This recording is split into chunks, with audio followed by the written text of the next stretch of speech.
Hello, it seems that the topic of being taken advantage of was very popular and followed by a lot of comments of different sides. People who still gave an example of somebody taking advantage of them and saying, like, how is that not her taking advantage of me? I'm the victim. If you are in a situation when you feel that somebody has taken advantage of you, man or women, doesn't matter.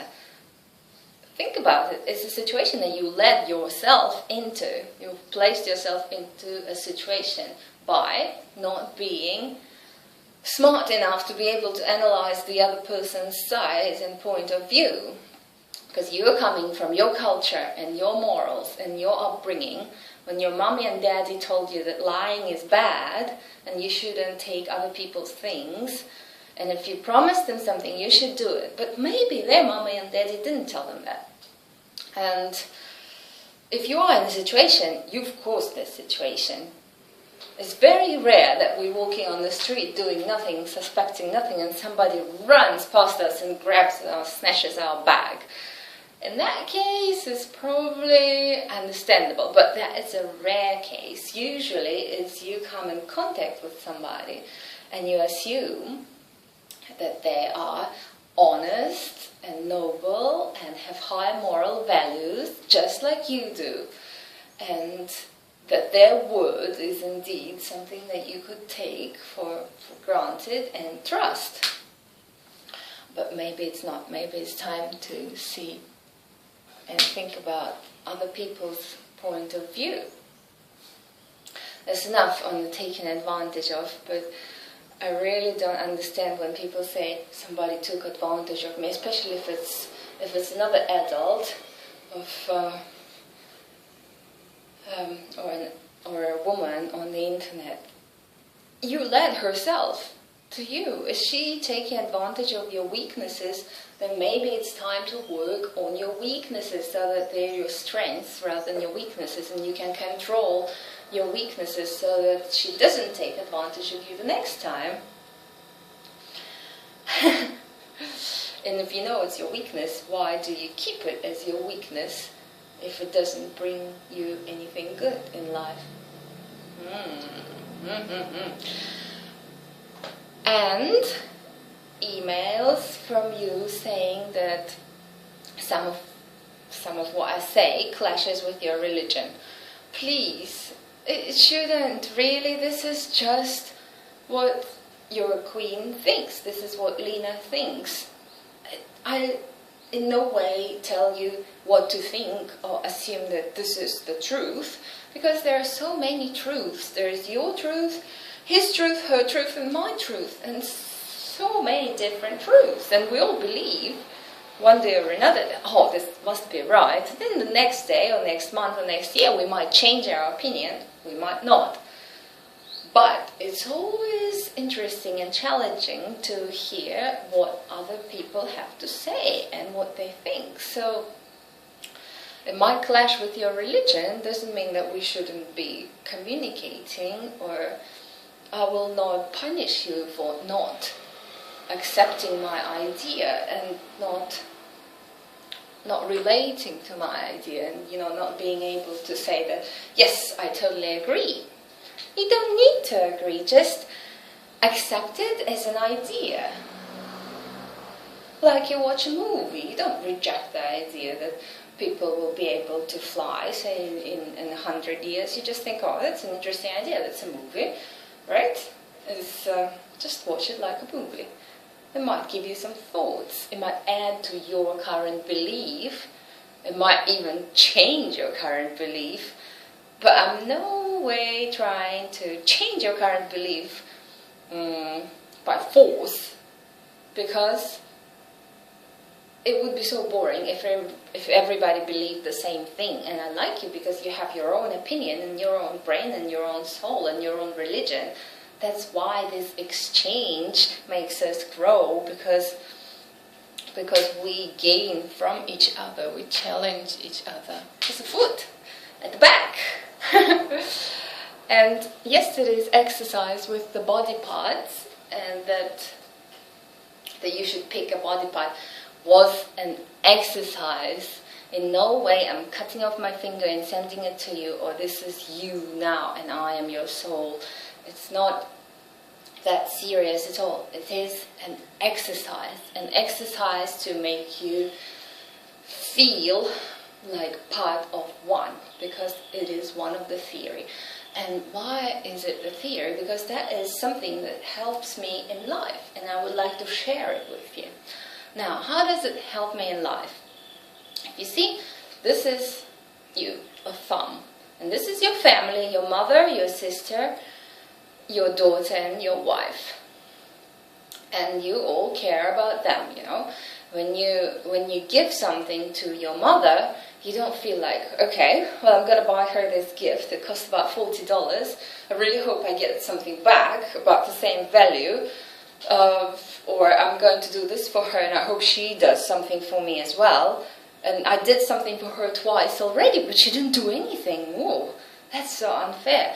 You don't think about that, because you feel very close to these people. You feel like you are one.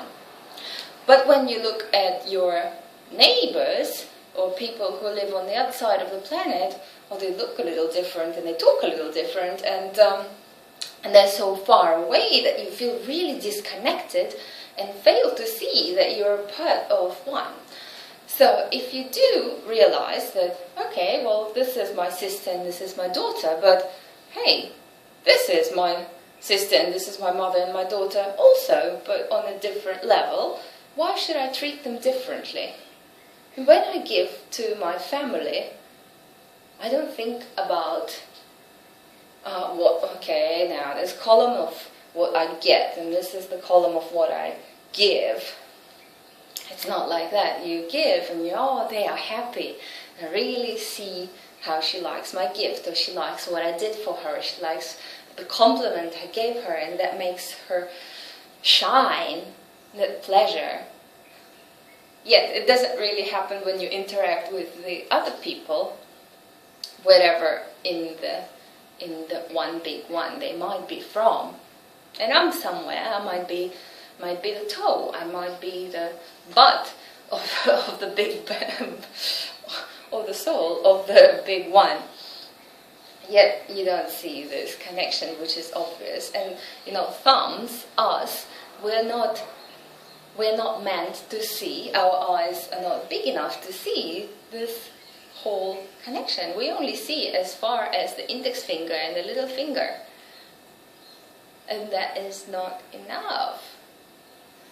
We have to imagine or draw it in our mind, draw a picture of the rest.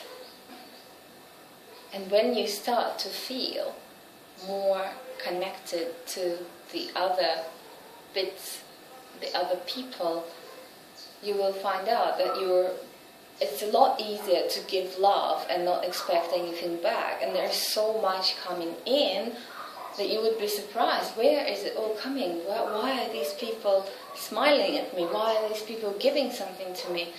And I felt like that in Korea.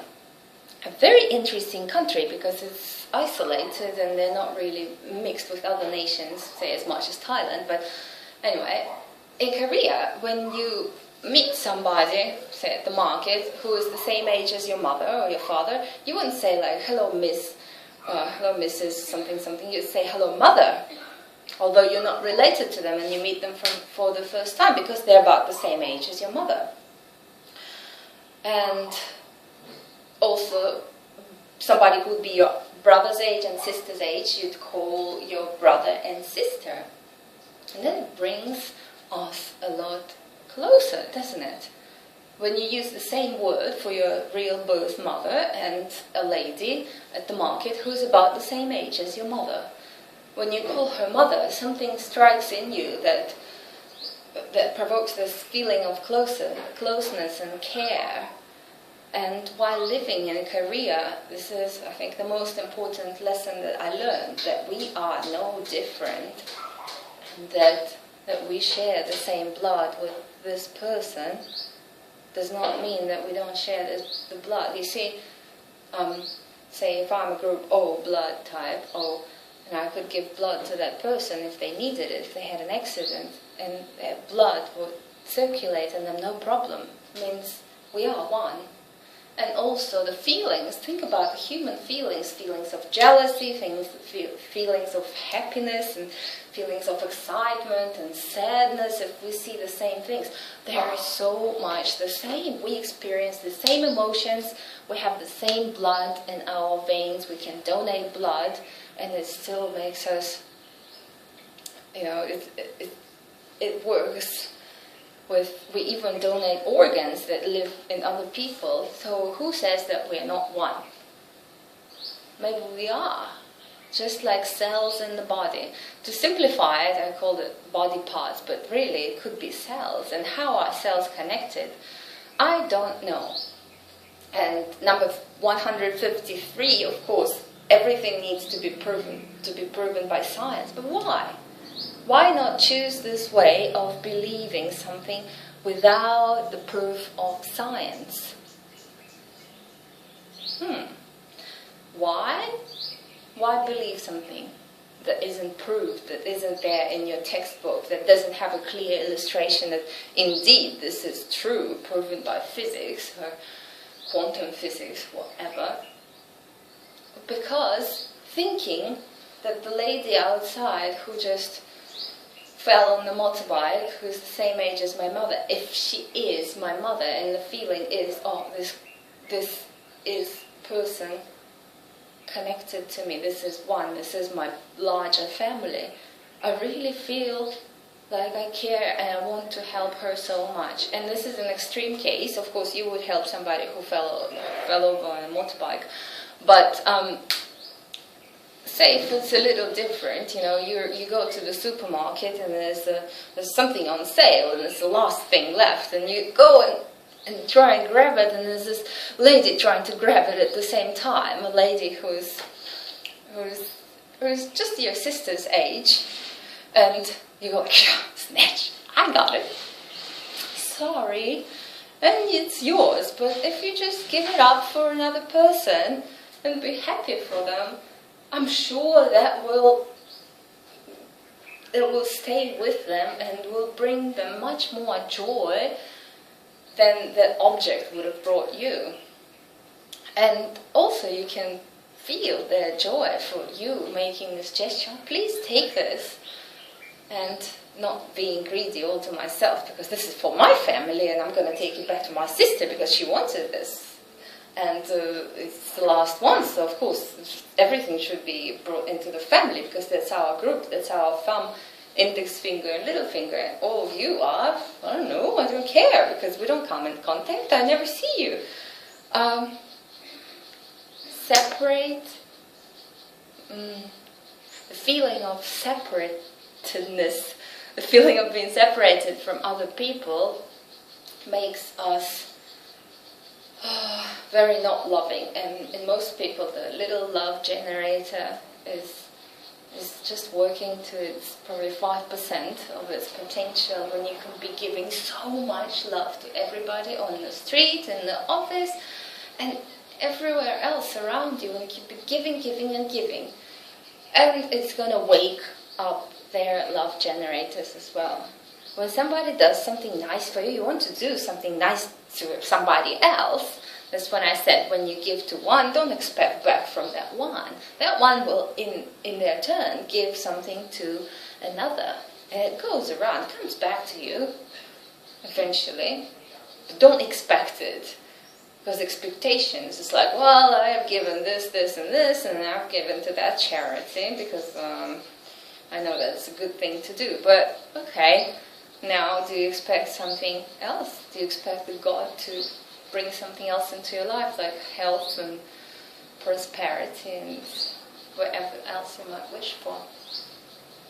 No, don't expect. It will come. It comes. It comes. Just watch it come. Relax. Switch on your love generator to the full, to the max, and give. Give a smile today when you go out. Go help somebody, even if you don't feel like it. This little physical effort of doing something for somebody is nothing compared to the emotion that you get, which is much, much, much more valuable. So, this is another exercise for you. I want you to feel love. And it's not that related to BDSM anymore, but I think this is an essential part of your training, because I want my knights to be able to give love, unconditional love. The love you give to your mother, the love you give to your daughter, your wife and your sister, the love you give to your queen and your goddess. And I feel it when I get letters filled with love and words of love, not necessarily saying that you got really beautiful feet, I would love to worship them. That's not the real love. The real love is when you tell me about your feelings and about what happened in your world out there on a different continent that made somebody smile, that made somebody happy, that made you happy as well when you looked in the mirror and said, wow, my belly's getting flatter. It's good. It's only been 2 months of doing all the stomach exercises. That's really nice. That makes me happy more than saying that, mistress, you're beautiful, I'd like to worship your feet. Or your boots, which are a totally separate, dead object. Anyway. Sawadee ka. Love. Your homework for today is love. Generator on full. Love, love, love, love.